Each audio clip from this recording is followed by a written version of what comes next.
pessoal, sejam muito bem-vindos a mais uma edição do Conexão Journey Wealth. Nessa edição a gente vai trazer os resultados do primeiro trimestre aqui da Journey Wealth.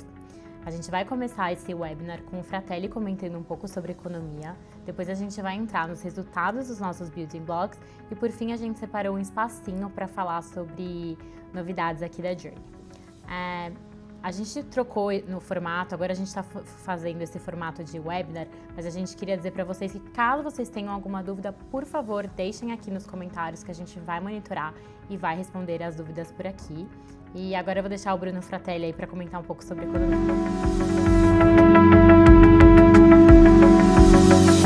Olá pessoal, eu sou o Bruno Fratelli, sou economista aqui da Journey Capital. E hoje nós vamos falar um pouco sobre a evolução do cenário macroeconômico ao longo desse primeiro trimestre de 2026. Bom, tivemos algumas mudanças, principalmente conjunturais, mas um pouco também estruturais. Acho que muita gente já sabe, né? Mas o cenário vinha caminhando de uma forma, e aí tivemos o início do conflito entre Estados Unidos, Israel e o Irã, e isso bagunçou bastante um pouco das nossas perspectivas, não só nossas, mas também do mercado como um todo. Quando a gente fala do cenário internacional, até antes da guerra as coisas estavam caminhando, evoluindo de uma forma relativamente razoável e um pouco mais previsível. Quando a gente olha, por exemplo, o mercado de trabalho americano, nos primeiros 3 meses do ano, ele apresentou uma certa volatilidade ali. Dá para ver pelos gráficos que eu estou mostrando, janeiro foi um número muito forte, fevereiro um número muito fraco e março volta a ser um número bem forte. Ilustra bastante da volatilidade dos números no curto prazo, mas assim, quando a gente retira um pouco dessa volatilidade, a gente olha pela média de 2026, a gente ainda observa um mercado de trabalho mais forte e resiliente em comparação ao que foi todo o período de 2025. Então, apesar da volatilidade ali, é ainda um mercado resiliente. Por outro lado, a inflação americana ela volta a ganhar força, mesmo quando a gente desconsidera aqui os efeitos da guerra. Eu estou olhando o PCI e o Core PCI dos Estados Unidos, e os dados que vão até o mês de fevereiro, nesse atual momento, eles já mostram ali uma inflação um pouco mais resiliente, principalmente no núcleo ali, tanto de bens como de serviços. E aí veio a guerra, a gente já tinha um cenário em que era um pouco difícil assim, de cortar os juros, dado que o mercado de trabalho estava forte e a inflação dando sinais de resiliência, e aí veio o conflito no Oriente Médio e a gente o mercado teve que se adaptar, as variáveis estão mudando com uma frequência até que bem elevada e a gente continua olhando esse conflito de perto. Mas o que eu quero trazer aqui é que nos primeiros dias de guerra a gente observou uma volatilidade relevante em todos os ativos e depois, na segunda, terceira, quarta, quinta semana de guerra, essa volatilidade ela ficou muito concentrada no petróleo propriamente falando. E os outros ativos voltaram a apresentar sinais de moderação ou uma volatilidade consideravelmente menor. Eu estou trazendo aqui nesse slide o gráfico do Brent e o VIX. O VIX é um índice de volatilidade. Como vocês conseguem ver, o petróleo aqui ele acabou subindo bastante, né? Chegou a quase entre 105 a 115 dólares o barril. Depois ele arrefece bastante, mas continua bem pressionado na margem. O VIX, que é um índice de volatilidade, ele chegou a apresentar valores bem expressivos nos primeiros dias de guerra, e depois volta a apresentar um arrefecimento muito relevante aqui, construtivo, como a gente fala em macroeconomia. E os valores atuais são valores que já passamos anteriormente, seja em 2025, em vários momentos ali, março, setembro, outubro, em 2024 também, o VIX bateu esse mesmo valor várias outras vezes. Então, apesar de ainda estar um pouco alto, não é muito distante daquilo que já observamos num passado recente. Mesma coisa a gente pode falar para a Bolsa e para as taxas dos títulos americanos. O S&P ele chegou a cair de forma até que relevante nos primeiros dias de guerra, depois acabou recuperando, mas assim, são valores que observamos ali entre setembro, novembro e janeiro de 2026. Nada novo, assim, apesar dessa queda recente. A Treasury a gente pode estender a mesma análise, ela chegou a subir bastante, ficou ali pressionada, taxa de 10 anos, quase batendo 4,5% de taxa, arrefece um pouco, mas assim, entre fevereiro de 25 a agosto ali do ano passado, essa taxa já esteve maior. Então assim, o principal foco do conflito, quando a gente fala em termos de preço de ativo até o atual momento, está concentrado ali no petróleo. Outros ativos, apesar de terem apresentado certa volatilidade também, óbvio, por tabela isso ia acontecer, eles ainda estão em patamares bem toleráveis, seja o VIX, seja o S&P, os Treasuries. Eu posso estender a mesma análise para o ouro, prata e outros ativos. Então, como a gente traduz isso para a política monetária? Até antes da guerra já era um pouco difícil imaginar cenários de cortes sucessivos de juros, porque o mercado de trabalho ali, a atividade econômica ainda demonstrava certo dinamismo, como eu falei pelo gráfico do payroll, a inflação já estava um pouco mais resiliente, então ali você já tinha um cenário que corroborava para postergar o início ou a retomada do ciclo de cortes. E aí veio a guerra, né? Tivemos uma incerteza gerada pela situação geopolítica, preço do petróleo, pass-through desse preço por toda a economia e, consequentemente, uma pressão inflacionária relevante. Isso é uma munição muito forte para o Banco Central dos Estados Unidos esperar ainda mais tempo para voltar a cortar as taxas de juros. Quando a gente fala de precificação do mercado, o mercado hoje ele não precifica mais nenhum corte de juros dos Estados Unidos ao longo desse ano. Pode ser que com a mudança de chair do Fed, isso possa influenciar a trajetória de juros, mas a gente está um pouco cauteloso quanto a isso, né? A questão da guerra e os impactos inflacionários são bem expressivos e, como mencionei, é provável que o Fed adote um tom muito cauteloso e conservador daqui para frente. Outra variável e novidade que foi importante ao longo desse trimestre foi a escolha do sucessor do Jerome Powell como chair do Fed. No final do ano passado, no último trimestre, ainda era um pouco difícil imaginar quem seria o sucessor. Haviam vários nomes na mesa, inclusive nomes mais politizados e ligados à Casa Branca e outros nomes mais um pouco técnicos. O escolhido não estava nem sequer na lista inicial, que era o Kevin Warsh. Ele já teve uma experiência no mercado financeiro, ele foi do Morgan Stanley durante muitos anos, foi conselheiro econômico da Casa Branca e foi o ex-membro do board do Fed, ou seja, ele já trabalhou ali como um membro votante do próprio Comitê de Política Monetária do Banco Central dos Estados Unidos. Então, é uma experiência acadêmica, de mercado e até técnica muito relevante, tá? Isso diminui muito o risco de alguma interferência política mais grave ou decisões baseadas em pressões políticas.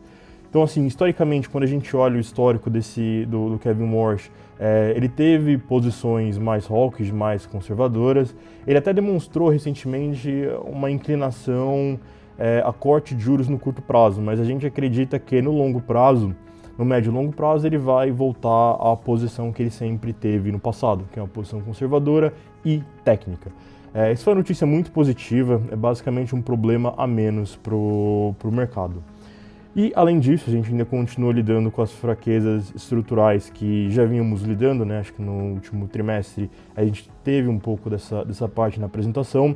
A dívida americana ela só cresce, que continua sofrendo pressões adicionais por populismo ou por corte de impostos, aumento de gastos, que seja, e ainda tem questões tarifárias e várias outras coisas ali estruturais que corroboram para uma fraqueza estrutural americana no longo prazo. Não só os Estados Unidos têm adotado essa posição um pouco mais conservadora quando o assunto é a política monetária, mas também a zona do euro foi por um caminho muito semelhante. Na verdade, diversos bancos centrais de países desenvolvidos, não só desenvolvidos, mas emergentes também, têm adotado essa postura mais conservadora e cautelosa no que tange a juros por conta dos possíveis efeitos da guerra. Seja Estados Unidos, Canadá, a gente tem monitorado também Suécia, Reino Unido, zona do euro, Austrália e Japão. Sobre a zona do euro especificamente, eles são um pouco mais expostos a choques de energia, como já ficou evidente em 2022 com a guerra na Ucrânia.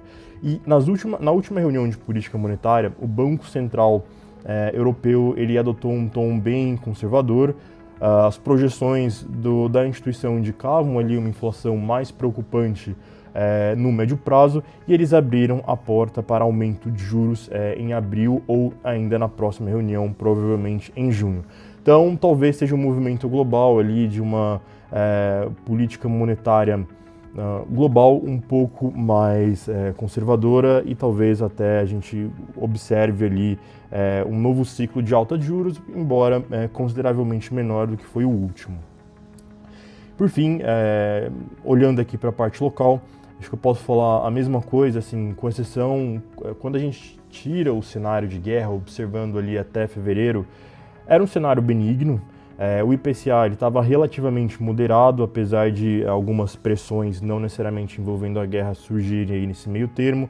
Taxa de desemprego continua muito baixa, mesmo com alguma sazonalidade recente, a gente ainda continua vendo o mercado de trabalho muito aquecido, salários crescendo acima da inflação durante meses e meses e de forma consecutiva.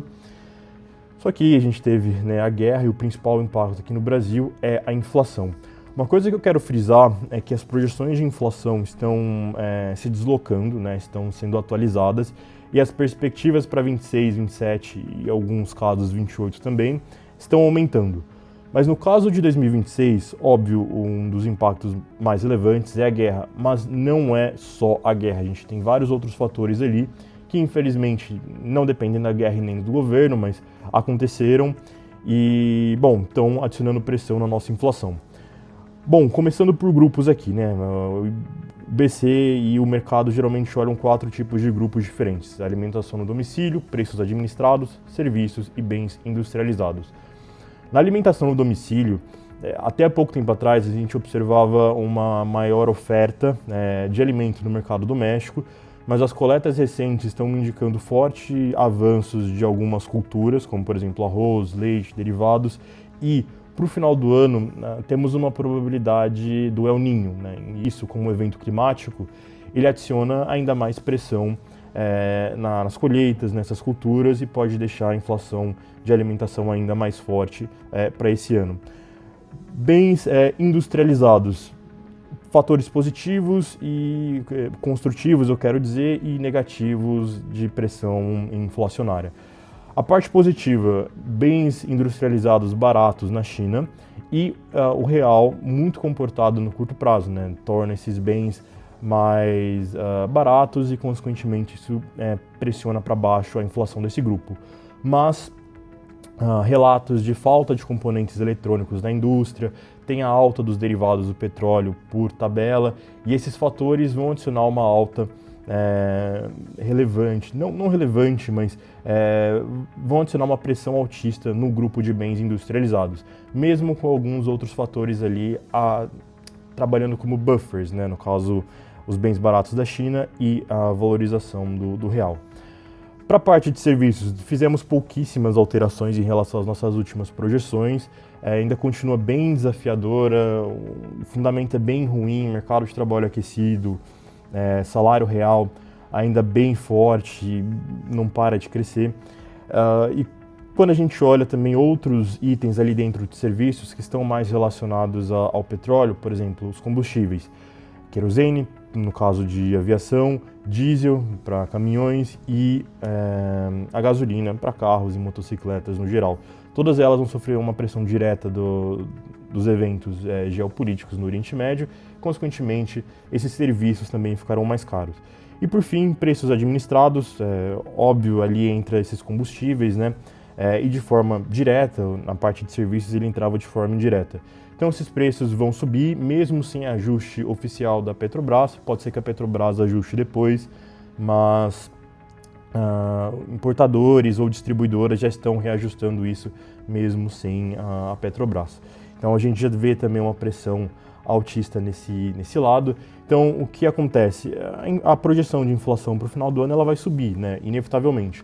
Esse gráfico que eu estou mostrando aqui são como as perspectivas de inflação para cada um dos anos, 2026, 27 e 28, se moveram nos últimos dias, meses, e dá para ver uma clara influência da guerra aqui, principalmente em 2026.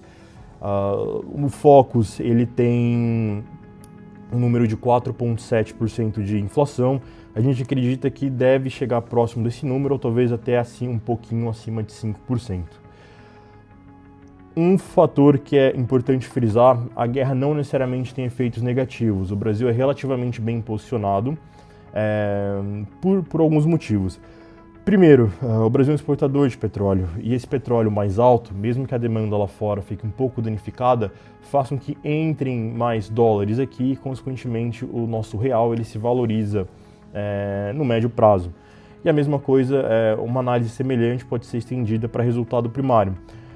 Quanto maior o preço do petróleo, maior a quantidade de dividendos que a Petrobras vai repassar para o governo. Então o governo ele vai acabar arrecadando mais por conta de toda essa situação.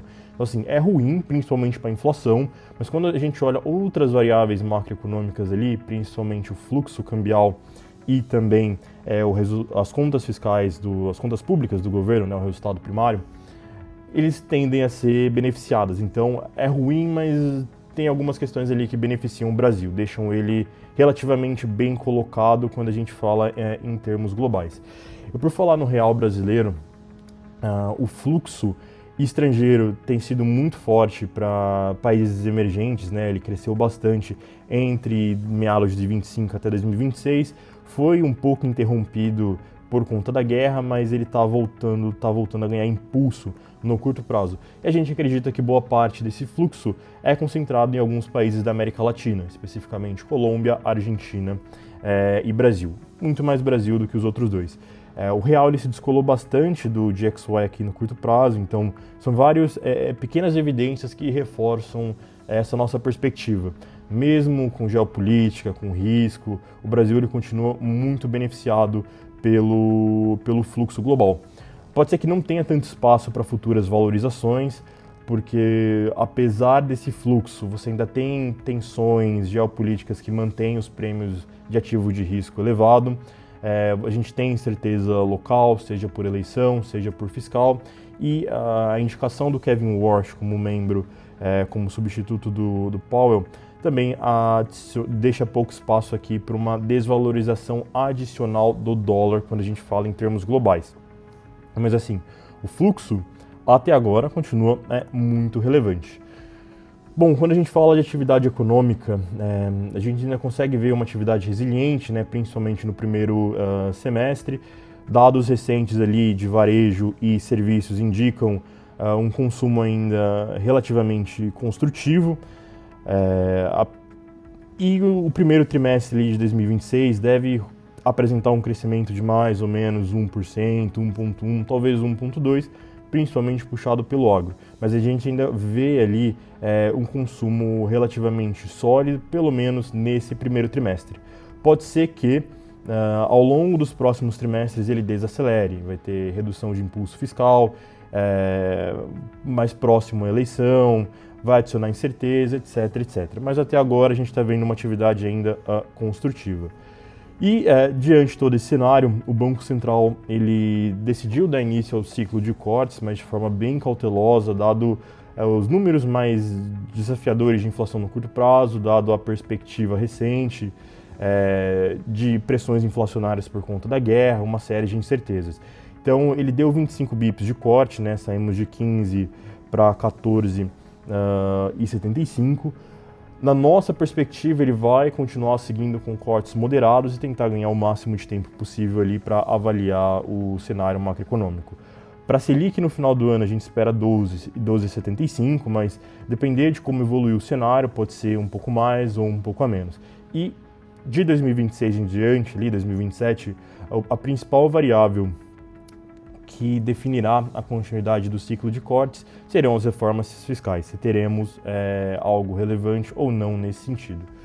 E por fim, é sempre bom avaliar, né, a eleição e a parte política, dado que esse ano é um ano-chave nesse sentido. Nós construímos um agregador de pesquisas eleitorais dado que as pesquisas, principalmente na eleição passada, vinham muito diferentes. Para reduzir o erro entre essas pesquisas, estamos concatenando todas as pesquisas que são divulgadas, principalmente por grandes institutos, e a gente tira uma média na tentativa de reduzir um pouco a margem de erro e enxergar ali uma tendência comum dentre todas essas pesquisas. O que a gente avaliou ao longo desse primeiro trimestre foi Flávio melhorando a sua competitividade, tá? Ele vem avançando gradualmente a intenção de voto no segundo turno, são números melhores, graduais, né? Mas é uma melhora constante, e os índices de rejeição também marginalmente vem apresentando também um movimento de melhora gradual. Hoje, várias pesquisas já indicam o empate técnico entre os dois candidatos. Nosso agregador reflete essa visão, próximo ali de 44%, 45% na intenção de voto, quando a gente pega a média de todos esses institutos. Então reforça ali uma eleição bem competitiva e muito acirrada. Só que o Flávio ainda está um pouco melhor posicionado que o Lula, porque índice de rejeição do Lula, na maioria das pesquisas, é visivelmente maior do que o do Flávio. Chegam ali 6, 7 pontos percentuais acima do candidato da oposição. Então, uma eleição ainda muito acirrada, mas o cenário marginalmente melhor para o Flávio por conta dessa taxa de rejeição menor que ele tem. Ainda é elevado, claro, ele chega a beirar 40% de taxa de rejeição, é muito elevado.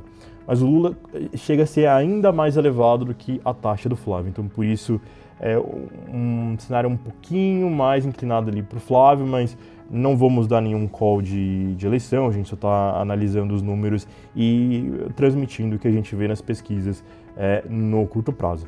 Então, era esse o nosso cenário macroeconômico. Vamos agora então para a parte de performance aqui do webinar.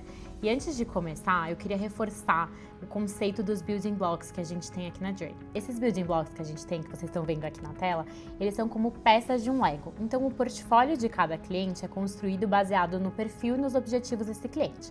E esse portfólio é a combinação de cada um desses building blocks. Então a gente tem uma parcela do portfólio CDI, uma parcela inflação, uma parcela de alternativo, de ações, de fundos imobiliários, multimercado, e assim vai. Ou seja, cada cliente tem uma combinação única de building blocks. Então aqui a gente vai comentar da performance de cada um desses building blocks, e quando a gente está falando de performance da carteira, a gente sempre vai olhar a performance separada de cada um deles e como eles se comportaram em relação ao seu próprio benchmark. Então quando a gente está olhando a parcela CDI da carteira pós-fixada, a gente compara com o CDI. Mas quando a gente olha a parcela de fundos imobiliários, por exemplo, a gente vai comparar com o benchmark correto daquela classe de ativos, que é o índice de fundos imobiliários. E agora, comentando sobre a parcela pós-fixada das carteiras, a gente tem 3 veículos building blocks nessa alocação.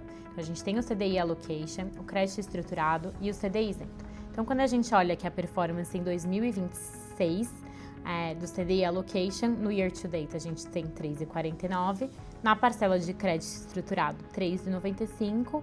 Esses dois building blocks são tributados, então a gente compara eles com o CDI de 3,41. Então, tanto o CDI Allocation quanto o crédito estruturado superaram o CDI. Quando a gente vem para a parcela do CDI isento, a gente teve uma performance de 3,36. Só que a gente tem que grossapar, porque esse veículo é isento. Então a gente teve uma performance de 3,96, comparando ao CDI de 3,41, a gente também bateu o CDI aqui nessa parcela da carteira dos clientes. Já na parte de inflação, a gente tem 4 veículos. Então a gente tem, primeiramente, o inflação isenta a IMAB5. A gente fala que esse é um veículo que não tem vencimento. O que quer dizer isso? Quer dizer que esse veículo ele sempre vai acompanhar a duration do IMAB5. Então, conforme a duration do IMAB5 aumentar um pouco, ele acompanha. Conforme ela for diminuindo com o vencimento dos papéis que compõem esse índice, ela vai diminuindo também. Então, a gente chama de um veículo sem vencimento. Então, no ano, a gente tem uma performance de 3,42. Quando a gente grossapa, porque esse é um investimento isento de imposto de renda, a gente chega em 4,03. E aí, esse fundo, esse veículo, ele tem o próprio benchmark, que é a IMAB5. Então, no ano, a gente teve 3,87 de performance do IMAB5, ou seja, o veículo bateu a performance do IMAB5. O segundo building block que a gente tem aqui é a inflação isenta 2029. E aí, os próximos 4 veículos, todos têm vencimento fixo, ou seja, esse veículo 2029 ou 32 ou 35 ou 45 até mesmo, eles acompanham a NTN-B de mesmo vencimento. Ou seja, o funcionamento desse veículo é que conforme o tempo for passando, a duration desse veículo vai diminuindo ao longo do tempo, ou seja, ele começa com maior duration e diminui ao longo do tempo conforme for chegando mais perto do vencimento. Então, começando pelo 2029, a gente teve uma rentabilidade de 2,90, o grosso tapado 3,42, contra o benchmark dele, que é a NTN-B 29, de 3,57.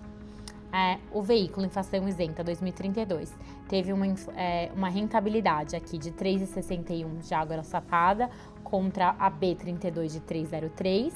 O inflação isenta 2035, uma rentabilidade de 2,55 contra a NTN-B 2035 de 2,20.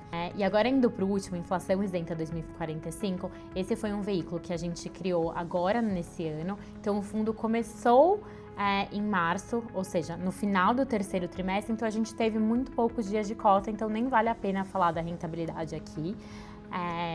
Mas no final eu vou comentar um pouquinho na parte de novidades, coisas mais específicas sobre esse veículo. Mas assim, basicamente, assim como o 35, 32 e 29, ele tem um vencimento fixo, só que ele é o mais longo de todos. Ou seja, para aquele investidor que tem um caráter de longo prazo, mais previdenciário e principalmente aceita a volatilidade, né? Esse veículo tem uma volatilidade muito maior que todos os outros veículos que eu falei aqui. O próximo bloco agora é o bloco de multimercados. E na parcela de multimercado, a gente está estruturado na forma de um fundo de fundos, ou seja, o nosso trabalho aqui é escolher os melhores gestores de fundos multimercados, fazer todo um estudo desses fundos, como um fundo se compara em relação ao outro e criar essa carteira.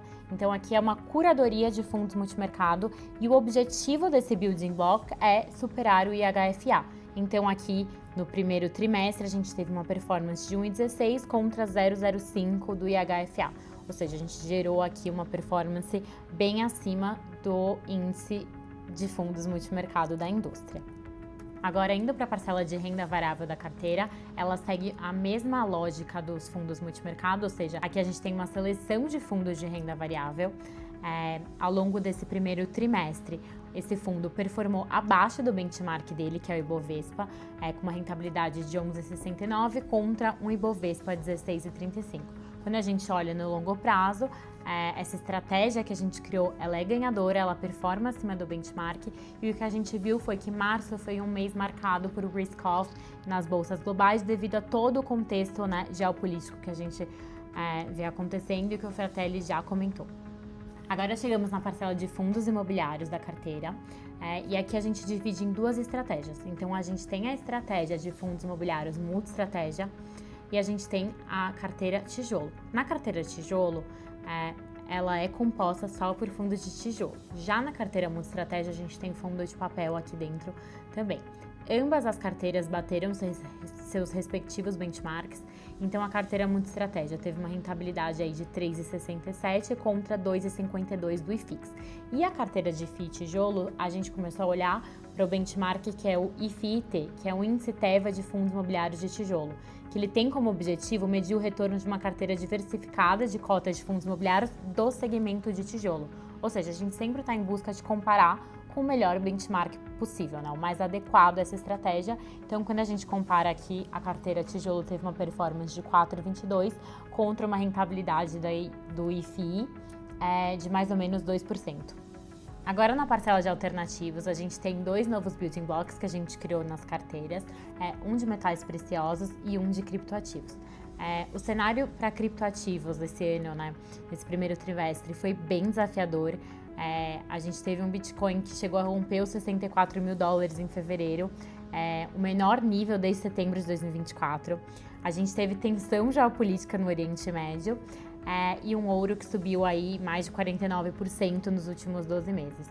Então, o building block de criptoativos teve uma rentabilidade year to date de menos 24%, comparado ao benchmark deles de menos 28%, ou seja, a gente performou acima do benchmark, ainda assim uma rentabilidade bem negativa. Quando a gente vem para a parcela de metais preciosos, a gente teve uma rentabilidade de 7,59 year to date, contra o índice aqui de 5,56. E aqui a gente usa como benchmark para comparar o índice da Bloomberg de metais preciosos.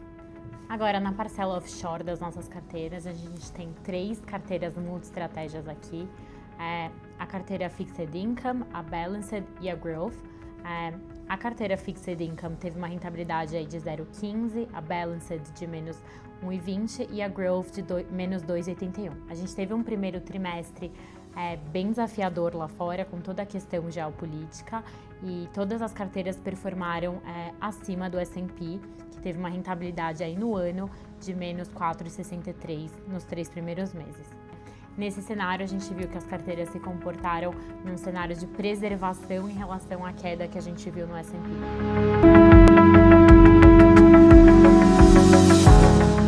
Antes de fechar, quero aproveitar aqui o espaço para comentar um pouquinho sobre as novidades.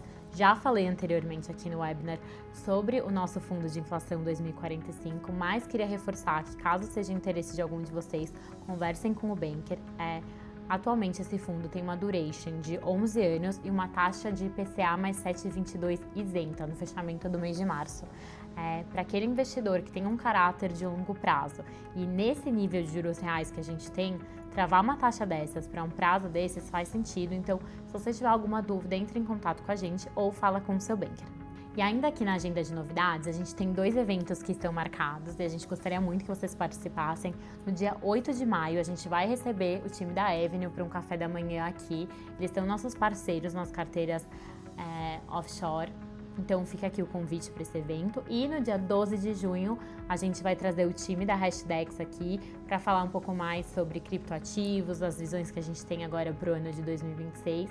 É um tema bem interessante, então a gente tem vagas limitadas nesses eventos. Entre em contato com o banker de vocês para fazerem as inscrições. Já também a gente vai rodar no WhatsApp de todo mundo fazendo esse convite para participação desses eventos. Em linha com o que a gente vem falando, a gente quer estar mais próximo dos clientes, a gente quer trazer esses eventos, conteúdo que a gente acredita ser relevante, e espero que vocês gostem. Se vocês tiverem sugestões do que vocês querem trazer, que vocês, o que faz sentido ouvir, por favor, tragam pra gente, a gente sempre leva em consideração, a gente quer cada vez mais estar próximo dos clientes. Muito obrigada por assistirem esse webinar. Daqui a 3 meses a gente volta novamente. E se você tiver interesse em compartilhar esse webinar com alguém, por favor, fiquem à vontade e a gente se vê em breve.